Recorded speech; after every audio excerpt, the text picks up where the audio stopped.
Muito bem, meus caros. A OAB, como está aí na capa, hoje surpreendeu Peronomútil. A gente vai primeiro tratar do fato e depois vamos tratar do e daí, o que significa isso no âmbito do debate nacional, porque eles pediram o fim do inquérito das fake news. E o portal Metrópole fez uma matéria, mas como todos os outros, é uma notícia importante nesse momento no Brasil, falando sobre, olha só, por meio de ofício encaminhado ao ministro do Supremo Tribunal Federal, Edson Fachin, nesta segunda-feira, a Ordem dos Advogados do Brasil pediu o encerramento de inquéritos de natureza expansiva e duração indefinida, em especial o inquérito número 4781, conhecido como o inquérito das fake news, que tramita na corte há quase 7 anos. Primeiro ponto, não é só o das fake news, são todos os que estão abertos dessa forma, né?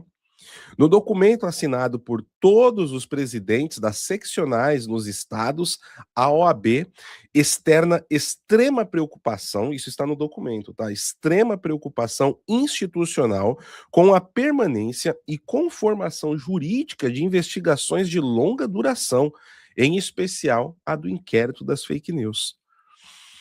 E olha só, deixa eu pegar aqui para vocês outra parte que a OAB coloca.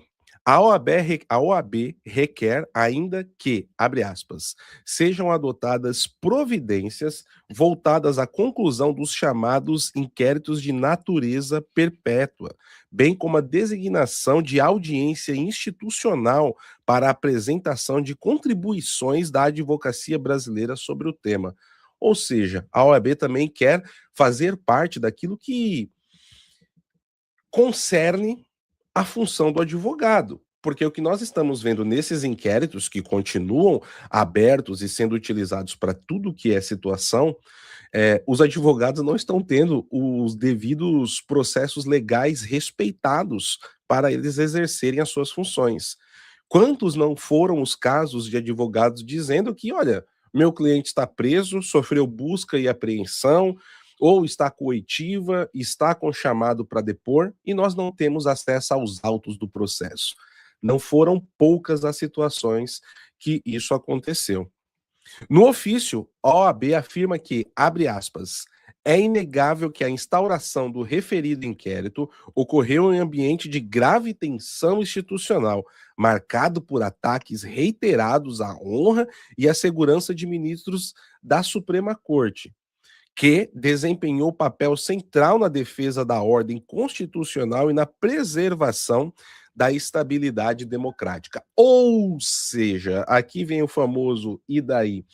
Bom, quando nós entendemos que todos os inimigos políticos ou ideológicos foram contidos e aqueles que tinham um discurso que nós não concordamos e por isso classificamos como criminosos, vocês fizeram um bom trabalho. Mas agora já deu, né? Vocês vão para cima da grande imprensa agora, vocês vão para cima dos jornalistas da mídia oficial do Brasil, porque, olha, uma coisa que é interessante aqui, um comentário, né, pessoal? Nós temos, desde o final da primeira década desse século, uma, uma aprovação, que inclusive foi feita pelo próprio Lula, vejam só no seu segundo mandato, que o exercício de jornalista não precisa mais ser graduado, tá? Então você pode ser jornalista, inclusive ser sindicalizado, reconhecido pelo Ministério da Fazenda do Brasil, tudo certinho, desde que você cumpra alguns requisitos. Não é você ir lá e falar, ó, eu quero ser jornalista, me dá uma carteirinha. Não.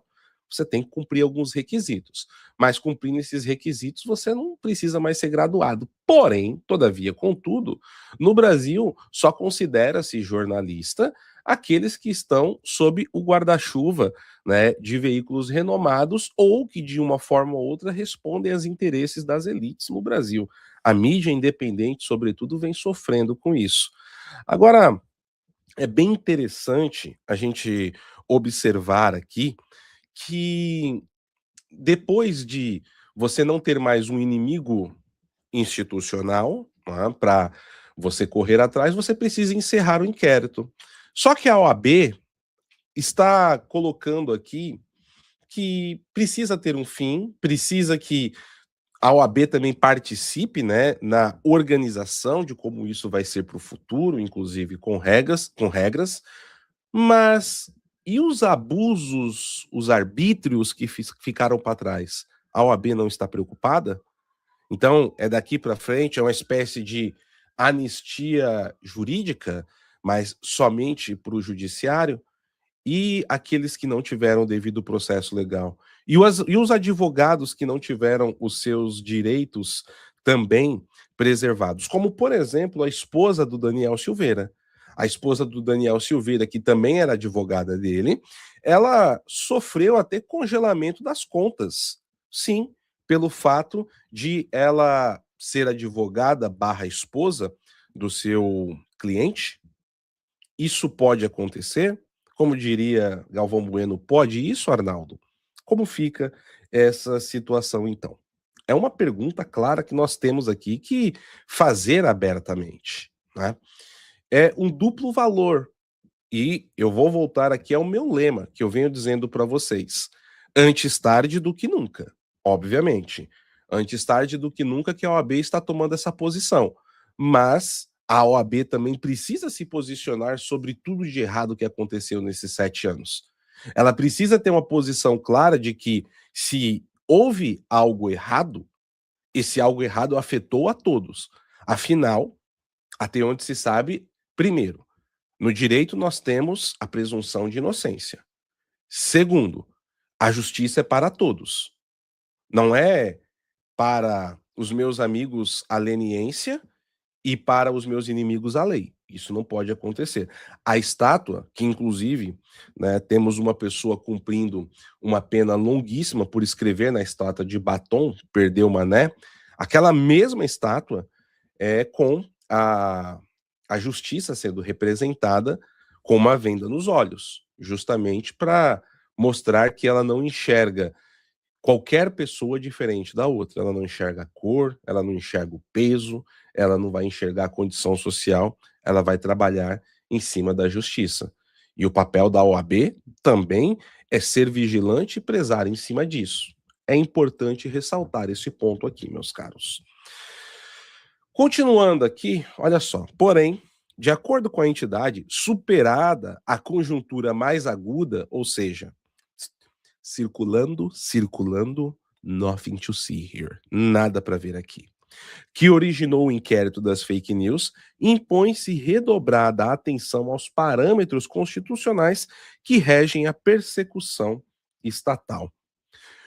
Continua aqui a nota. Justamente por se tratar de solução institucional extraordinária, concebida para responder a circunstâncias igualmente extraordinárias, sua condução e permanência no tempo reclamam cautela ainda maior, com estrita observância da excepcionalidade que lhe deu origem e dos limites constitucionais que legitimaram a atuação estatal, sustenta a OAB.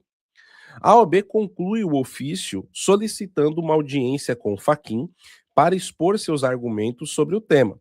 Pede que sejam adotadas providências voltadas à conclusão dos chamados inquéritos de natureza perpétua e que não haja instauração de novos procedimentos com essa mesma conformação expansiva e indefinida. E aí, pessoal, vale lembrar que isso vem em cima dos novos desdobramentos que envolvem o caso do Banco Master, sobretudo as implicações do ministro Dias Toffoli, que, olha que coincidência, foi o responsável pela abertura do inquérito 4781 e que depois colocou como relator o senhor ministro Alexandre de Moraes.